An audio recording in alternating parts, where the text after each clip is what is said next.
What up, guys? It's your boy Stan Banks from T-Shirt Side. So here at the Impressions Expo in Atlantic City with my man Fidel. You guys are about to watch a dope video with myself and Josh from Stahls talking about DTF transfers and the state of the industry. So make sure you guys like, follow, subscribe. It's me, your boy Stan Banks. Peace. Good afternoon. Here we are at Shop Talks. Final stretch here, last Shop Talk.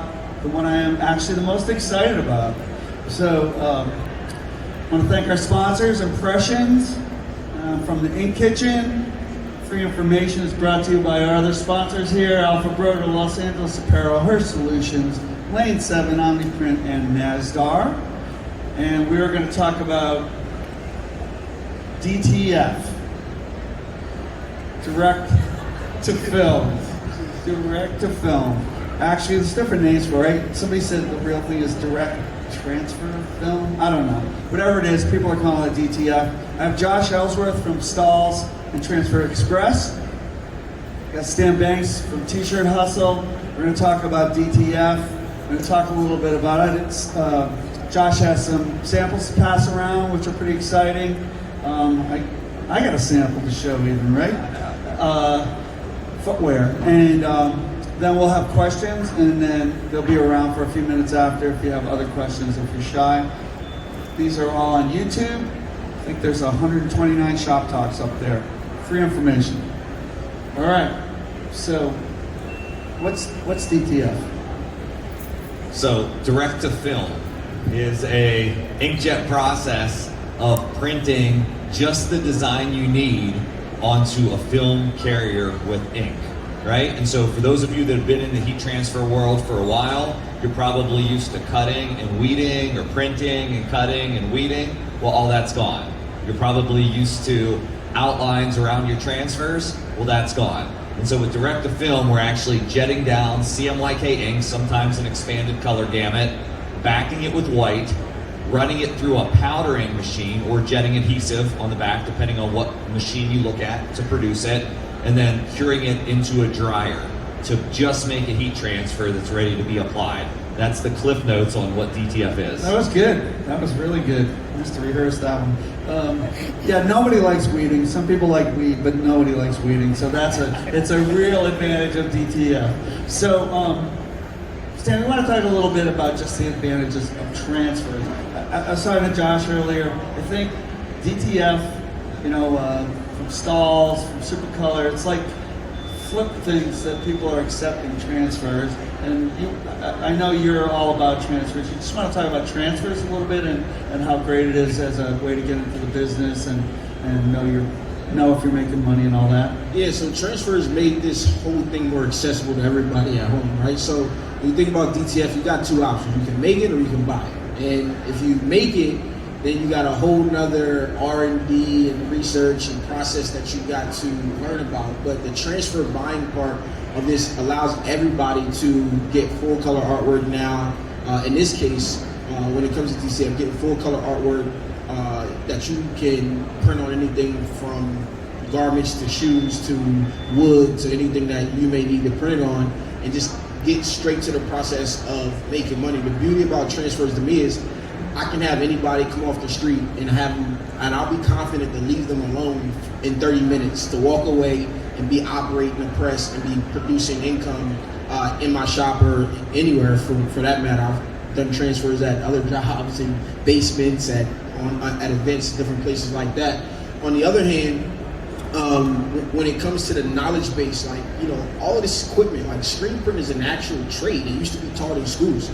So the knowledge base that you have to get beyond just pulling the squeegee, which I think is the easy part, is something that you have to take time to perfect. So I think maybe 3 months. Guilty as charged. It might take 3 months if you come into the right learning environment before I think you're actually able to do everything on your own, because I can teach you how to pull a squeegee, I can show you how to pull the screen, but that process is something that you have to perfect over time, and it's not as simple as it is. I think people forget the learning that goes into it, and at the end of the day, the way I look at it is how I want to spend my time, and then I get paid to print shirts. Yeah, you can build in all of this overhead, all of this other stuff into your pricing, but at the end of the day, we get paid to deliver a shirt to a customer, and at the end of the day, I don't think customers, for the most part, don't care what it is, as long as it lasts, it looks good. And like you said, these transfers now, the stigma of heat transfer, of iron-on really has changed and has been acceptable across the industry now. It's funny you say that. One of our first shop talks, Jacob Edwards, he's a real visionary. He's like, people don't give a shit how you put it on there. They just want what they want on the shirt they want, and they want it to stay there for a while. And I don't think they actually question that. Can we share how many heat presses went in, what percentage of your heat presses went into homes last year? Yeah, so when we look at the last 12 to 18 months, 97% of heat presses went to a residential address, right? And so that just shows you. And you don't, I'll plug his thing. He's not selling a hobby heat press. This is a professional grade heat press, and 97% went into homes. I guess that shows you where the home-based business Is there a number attached to that? Like a rough number? A rough number of what? The other side's 3%. No. A rough number of presses that went out. Let's just say a lot.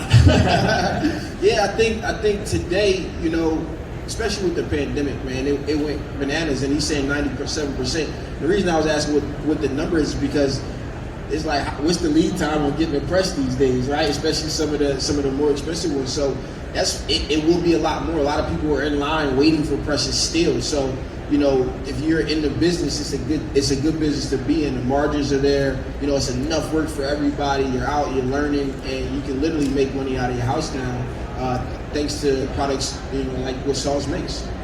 All right, so I'm kind of excited because, well, I'll give a little touting of your products. So, I'm all about screen printing.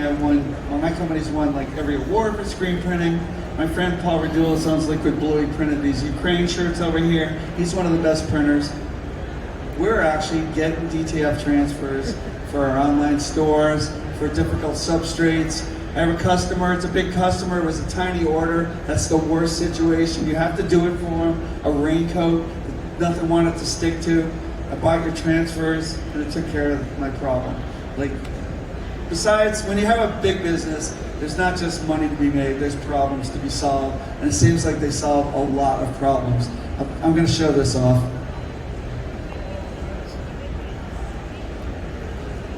So, my friends at Los Angeles Apparel are like, can you figure out how to print these? And, usually it was sort of taking a couple of weeks. They gave me a big bag of sandals.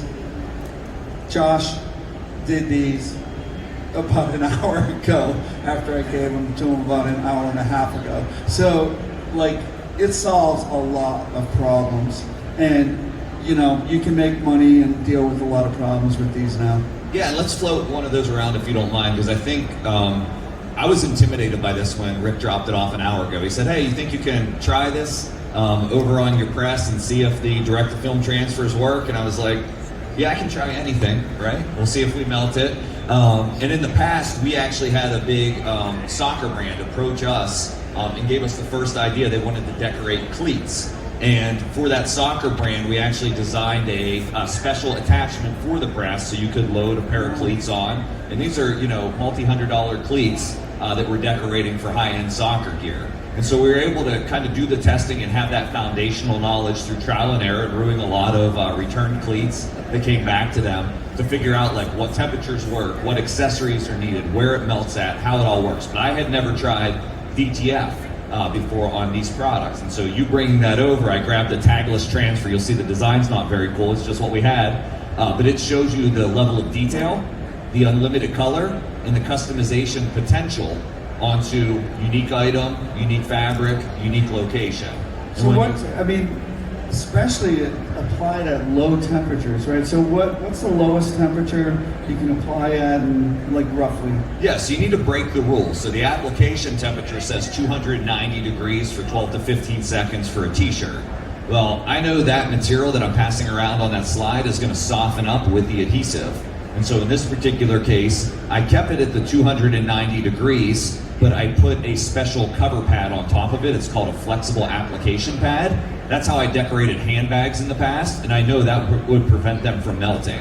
And so I laid that on, I applied it for 20 seconds at a really light pressure because I didn't want to embed the carrier mark or damage the item. And so I guess what I'd like you to take from this as a decorator, trying things that other people aren't willing to try is going to create products and space for you to earn a lot of profit and a lot of business. So go deep into these verticals, try new things, experiment with the products that you have, and be willing to fail. And I think you'll be a more profitable company in the long term for it. I think that, Stan, you deal with a lot of people that want to have like a brand and develop it. Seems like it's a great tool for that too. And maybe when they're making their brand, they don't just make t-shirts, right? Yeah, so one of the things about like brands and different things like that, just artwork today is like the old way. Like you look at companies' logos, it was really, really simple. Target had a Target sign, but every logo was just as simple as the Shop Talk logo here. It's just one color, and they just went their way. But now the way that everybody's a graphic designer without the education around it, like we think back to, hey, I'm gonna design this in one color because we think about how we're gonna be charged when we're getting that made or printed.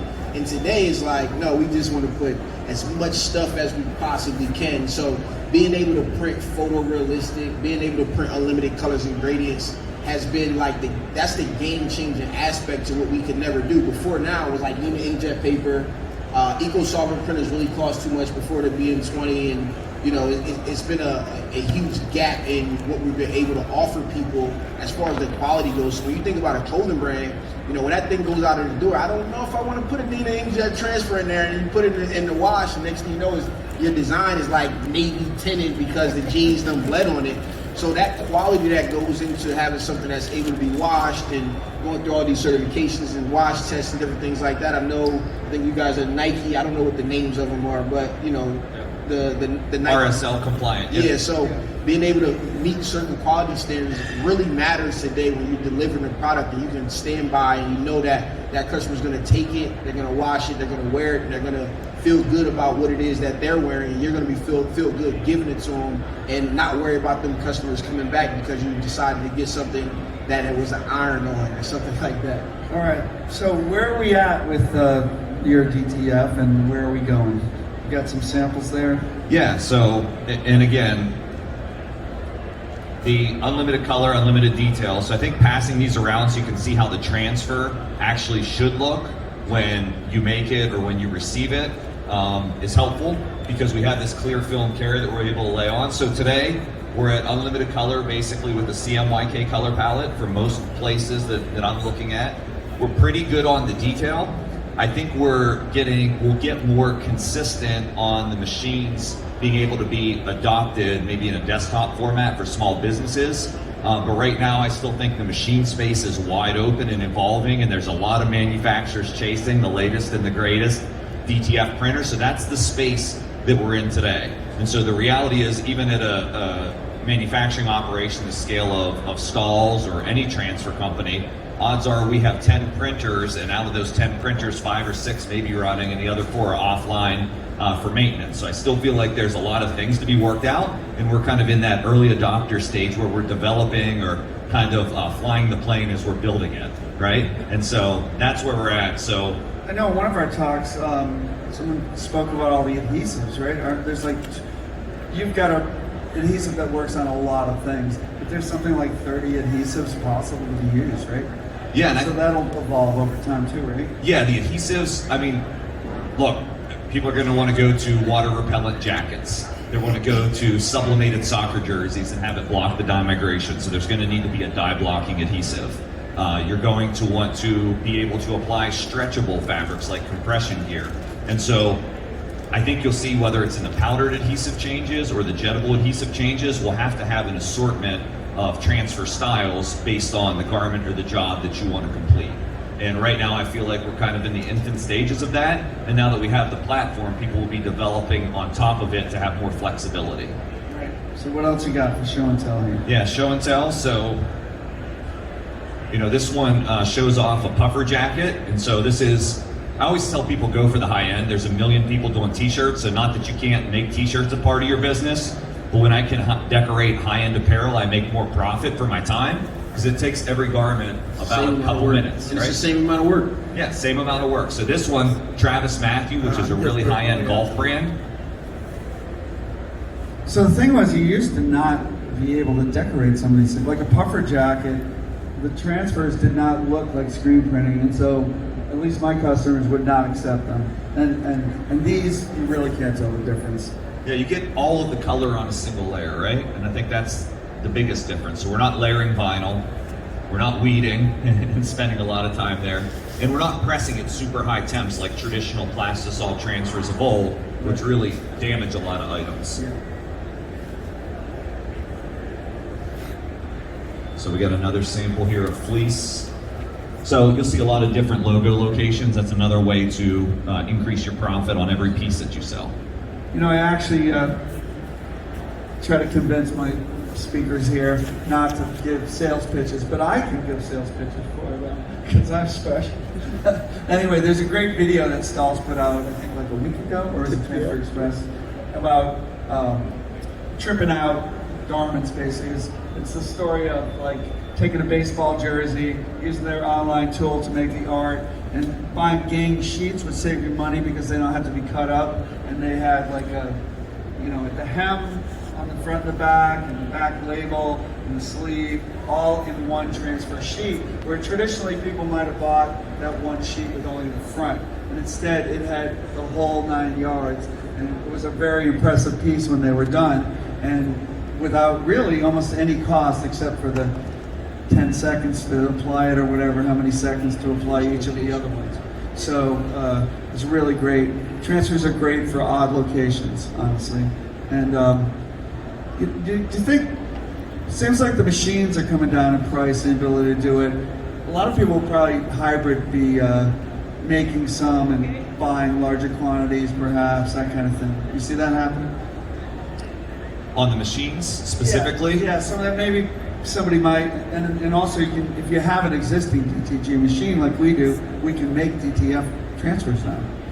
Yeah, yes. But we don't want to make 1,000.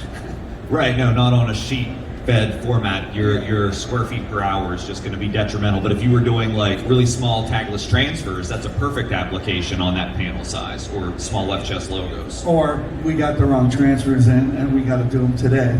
yeah, the old crap moment when you got to get it done. But I was kind of shocked, like the turn time, and like Supercolor has DTF transfers, you've got them. Turn time is fast now, right? I mean, I thought like we would have to order them a week or two in advance. What's the turn time? Well, you guys all got spoiled by Amazon, so you want things like yesterday, right? So turn time from Stahls is what I can speak to is order by 6 p.m. Eastern time, ships next business day. So we call them lightning fast on these style of transfers. And then I think generally most of the full color options with reputable suppliers like us in Supercolor are 3 days or less on turn time across many of the products. I mean, I think that Supercolor made their thing on that. Everything was fast, right? Yeah. So same pretty much next day, shipping in by the cutoff time, and you're good to go. So you got a home-based business, you got a regular business. That kind of turn time actually is almost faster than making something yourself, really. Yeah, and I think it's the quantity, right? It's the overhead. So when I look at a lot of these small businesses where it is startups, right, or operating out of your home, and maybe it's a side hustle, that's kind of what you base your brand off of, is helping people make that successful. In order to make that jump, there's two things you really have to watch. One is you have to pay yourself in order to replace yourself. And two, you have to really consider overhead, right? And I always tell people your ego is not your amigo when it comes to overhead. You don't need to own all the equipment in the world. You don't need to do everything yourself. And you don't need to have this big fancy production space or retail space. You want to keep the business lean. And that's my favorite thing about heat printing as a technology, is you can really have the best of the best equipment for around $5,000 and be doing quality results of any major factory or shop. Yeah, I think to add to that, like I said earlier, it's a make or buy. So do you want to make it or do you want to buy it? So if you look at like the transformation of DTG and where it's came to now, but it was a long time to get here. I think the technology that was been able to be changed a little bit from that and applied to DTF right now is what allowed this process to be a little bit faster, but it's still very, very young in the process. I think it really kind of started to take off. Its infancy was 2020. So we're like 2 years into this thing right now, and it's gonna change. And I think when you're considering making or buying, you want to consider where you want to spend your time. Maintenance, buying, how much money you're gonna put out today on this printer, but tomorrow is gonna be something new and changing because the technology hasn't really been caught up. A lot of this stuff has been converted, which is perfectly fine, and they're making do, but consider the print heads that you're able to use right now weren't made for the inks that is going through them. And so once somebody gets behind that, that's when I say I would much rather invest. But you got companies like Stahls, like Supercolor, like some of these other transfer companies who are doing the R&D, they're doing all the research.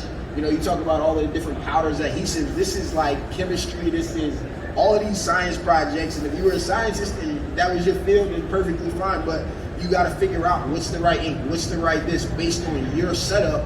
And it becomes one of these learning processes that over time you put more time into what you're doing and you're actually using to produce it, especially like I said, my degree's in computer science. I can build computers, I can fix them, but I don't necessarily want to spend my time doing that. At the end of the day, like I said earlier, we get paid to print shirts. You know what I mean? And if you're spending your time doing maintenance, you can't find your print head because you done blew a print head or something went wrong, and you get into the forums if you want to get into investing into this, not to scare anybody away. But some of those things that go on these forums with printers and people want to throw them out the window is like, I'm gonna wait it out until somebody gets behind the technology, that it can be a system. So now when I'm running, I can get the right support and I don't have to wait and guess around who can help me. Speaking of systems, so it seems like more and more with DTF transfers, with the way things are printed, with digital presses, that with the way embroidery can be mechanized, that more and more producing the actual thing is the least of the problems. It's like, how do you get from the person's idea to the art that's required? Then how do you know which shirt that came into your shop goes with which design, and then where the hell does it go when it's done? Like, are you working on all of that stuff? Because the actual making of it seems like the least of the problems these days, So the answer is yes and no. So I do agree with you that there's this huge space for production shop-like technology that's out there for large factories at extremely high prices to be accessible to small to mid-sized businesses. So I feel like it's this open space for somebody to innovate something that works for that. Because did you see that Jerry Jones Dallas Cowboys bought Printavo and Inksoft? I did see that. I did see that. Yeah. So they're either going to ruin it, or they're going to invest enough money maybe that little guys can buy it. Well, I hope they don't ruin it, because those are two strong companies, and hopefully they get stronger together. Yeah, and the Cowboys suck. Hey, watch that. It's Watch down that. now. I don't know where we're going. Shop talks. Yeah. Thank you.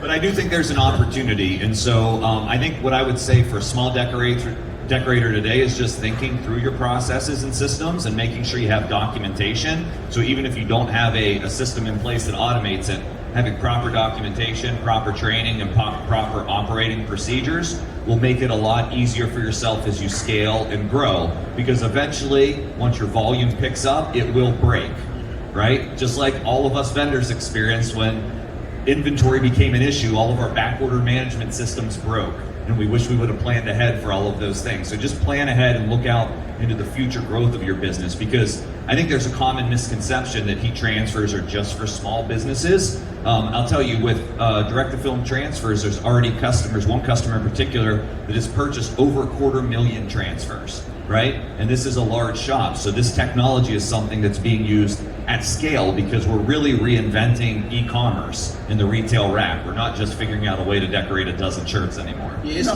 it's getting a lot more like broad, right? And I think a lot of big companies are using it, because think about it, some of the stuff that people want, especially if you want consistency across a bunch of different garments, especially high-end garments, a hat, a polo, this, that.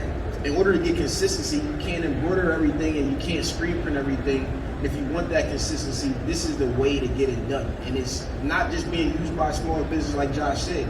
big companies are actually using this product. Some of the brands, you know, I know if everybody here goes to the stores and they're filling everything in the stores. You see heat transfer vinyl on stuff in stores. You see brick vinyl in stores. If you grab a hoodie or something like that, you look in the inside, how they put this on. They're heat transferring everything, and these are coming out in high volume places. If you find something in H&M that is a brick vinyl, they're coming out of high volume shops or, you know, wherever they're being manufactured at. So it is acceptable today, and now we have access to it. And to speak to what you talked about systems, man, I've been trying to fill this void or trying to find the technology that works for small businesses, because a lot of this stuff is very, very expensive, and we need something that, yeah, definitely is a space for somebody to come in and insert themselves, but it is a void as far as management, as far as order processing for small businesses, that when we do get something, it's going to be awesome. Hopefully it'll be awesome, but it is long overdue. I mean, speaking of what you're saying, I mean, I know one of the bigger online retail places using DTF for their online stores for fulfillment. I was in one of the biggest decorating facilities in the Midwest. They had DTF machine and buying transfers. I know one of the biggest sports, they were doing some of the biggest sports companies, they had DTF transfers in there, and they're all about them. So it seems like it's really a wave, whether it's home-based or big. I have a simple question. What's the shelf life? So we say 1 year because we're conservative, because you guys don't store them right. So if you store them correctly, meaning in not extremely high heat, not extremely cold temperatures, so not out in the garage, and you want to keep them sealed in a container or a Ziploc bag with the silica gel packs to keep the moisture out, you'll find that the shelf life can be many years. However, most vendors will guarantee a 1 year shelf life on the transfers. I've done 18 months, so I had got some transfers early in 2020, and I just pulled them out just for a video. One of my first logos that I got printed with something. So if you store them right, it will last. Maybe do some questions, or did you have other things you want to say first? No, I love questions. All right. Questions are good. Who's got questions about transfers, about life, whatever? So my question is, I heard that Amazon is going to try to get into that space. You heard that Amazon is going to get into that space. Yeah. You know, any topic here, you could have heard that, because they are getting into about every space. So what do you think about that? The question is, you heard that Amazon's getting into the transfer space. Yeah, so I don't think you should be intimidated, and they probably are, and they probably are already, is the reality. The key is you have unique value with what you can deliver regardless of your business. It's all uncovering who your target market is, how you can structure your business, and all the money that you spend, whether that's in people, overhead, marketing, and sales, to be able to communicate that value proposition or that unique value. And there are different ways that you're going to be able to create product that beat Amazon. And so it's your job to figure out how you not only beat Amazon, but beat every competitor that you have. So I wouldn't be afraid if I were you. It's going to be relationship, it's going to be art. I think like Amazon is, what aspect will they get into it in, right? They're already doing fulfillment. It's not like they're already doing DTG fulfillment with a bunch of designs on the internet.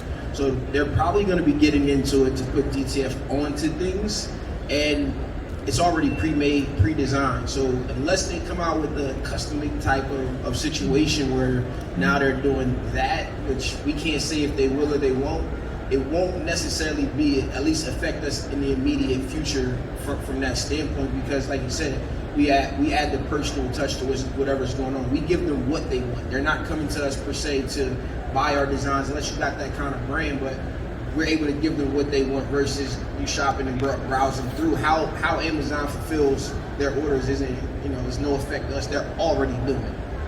And they got no soul. Nobody wants that. Right. What good is life without soul? Any other questions? Everybody knows everything about transfers. This is an amazing room. All topics about heat transfers. No question. Actually, next time we have shop talks, we're going to have a contest also. Any dumb question, they get a free shirt. So I wanted to Actually, ask. there are no dumb questions. I wanted to add something earlier to the part where you said about buying, like the volume of what you buy. So if you making it, like a lot of people are starting out just buying transfers, and then they're looking at how much they're spending on transfers and deciding, you know what, I'm spending $15 grand a month or $1,500, literally 15 grand a month. Some companies are spending on transfers. You're like, now I'm going to bring this in. For the guy with a desktop printer, it's taking 8 to 12 to 15 minutes to print a transfer. If I got to print 100 of them to put on shirts, it's not going to be the best option for me to do it myself. So, you go to a company, you outsource the transfers in. It's about your process and what works for you, right? All of these things fit. You can buy the machines and you can go through that. You got a downtime, you got to call the company, you got to have, all of these tools around you so that you can keep your business flowing and making money. At the end of the day, as long as we're all making money, that is what's most important, because that's what's going to drive the industry forward. I mean, you have pretty good quality control, I would say. And so also when you're buying them from one of these companies, you're buying consistency as well. And that's tough to do in a small shop where you may not be able to control the climate, or you don't have a say in what kind of adhesive you got or what have you. Well, and I think one of the most important points is where we're at on the technology. Like if we're talking specifically about direct to film, you could buy a printer today, and maybe that makes sense for you. Maybe you're technical, and it could make sense for your shop. But the whole one size fits all and everybody should own one is just not the case. It wasn't the case with any technology that we've seen at this show for my 20 years here. But what you really have to be careful of, in my opinion, is early technologies, because as a small business, you're going to have to continue to invest in new printers along your journey if you're going to keep up. Or you could be quickly left behind because your printer doesn't have the best finish and feel and die block and stretch, or the things that you're looking for. So know that every year you come here, there's going to be a new, latest, greatest model. And so you got to be committed to that and understand that there's a cost to depreciate that equipment over a period of time that you have to cover. So although the cost of materials may seem cheaper, we still have costs for the labor and the equipment. It does get tough. Like in the old days, you could buy a big automatic screen printing machine and know that maybe you didn't make the best choice, but you're going to make money with that for 20 years, at least 10, 15 years. You buy the wrong digital machine now, it's a boat anchor. 2 years. Really, it's been tough. It's very tough to make those decisions, actually. Yeah, and I don't know, Stan, you're probably with me on it, but like, I love direct garment printing as a technology, but the reality is when I survey a lot of folks that have invested in printers, they never should have had it in the first place, right? And so they haven't made a return on it, but also there's shops that are thriving with it, right? But they knew exactly what that product would deliver for them, invested in the right printer for exactly the fabrics that they wanted to do in their workflow. So there are great solutions out there and everything, but I would just say make sure you really think deeply about what your business is going to look like and make sure that's going to feed into it. And definitely, so whatever you have right now is you want to invest on what your customers are asking you for consistently. Start with outsourcing. You outsource it enough. Same thing I said about the transfers. You look at your bill to outsourcing. If you're using the DTG company, man, I'm sending a lot of money out. I can put this on a payment. Do I want to even incur the headache that's going to come with running this new operation or new system that I have going on? So these are all things that we have to pay close attention to in our individual businesses to figure out what's for you. Me personally, I know I want to spend time with my family and my kids, and I want to travel. So owning one of these machines and going on the road for 10 days is probably not the best thing, because I don't know what I'm going to come home to and if I'm not going to be able to boot it back up.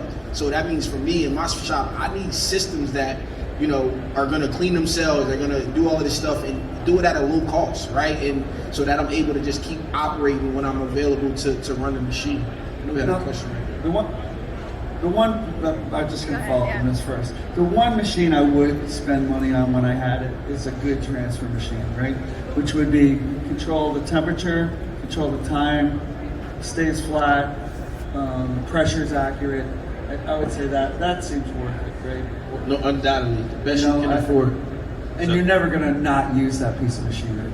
Yeah, and I want to add two more to your list, right? And I think this is critical, is what can I print with it, right? Time, temperature, and pressure, must-haves. They must be accurate to get durability and accuracy, but what types of items can I load? As we just demonstrated through the slides or the sandals, and the items that we can print like bags and jackets, they have a lot of bulk.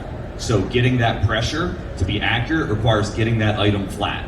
So when you're looking at heat presses, make sure that you can load a good assortment of products that you want to decorate, so you actually have a lot of opportunities to be able to sell maybe products that Amazon isn't offering, right? And so we can find a space when we have versatility in our equipment. Right. I'll plug his hat press. That's great for hats too, without making a crease on them. The one with the silicone, what's that called? The 360 IQ, we gave one away last night. Oh, damn.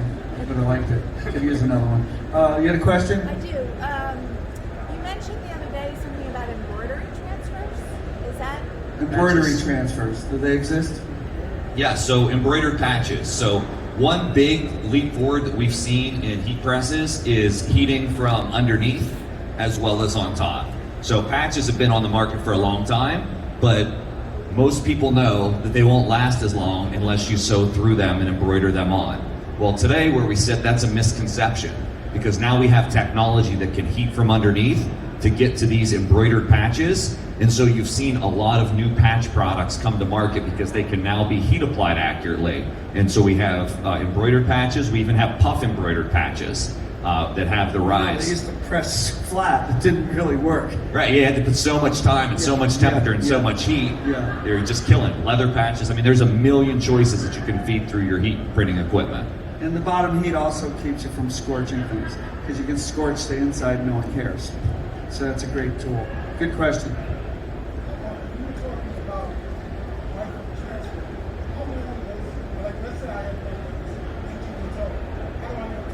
All right, so the question, that's a good question. So how do I know that a transfer is bad?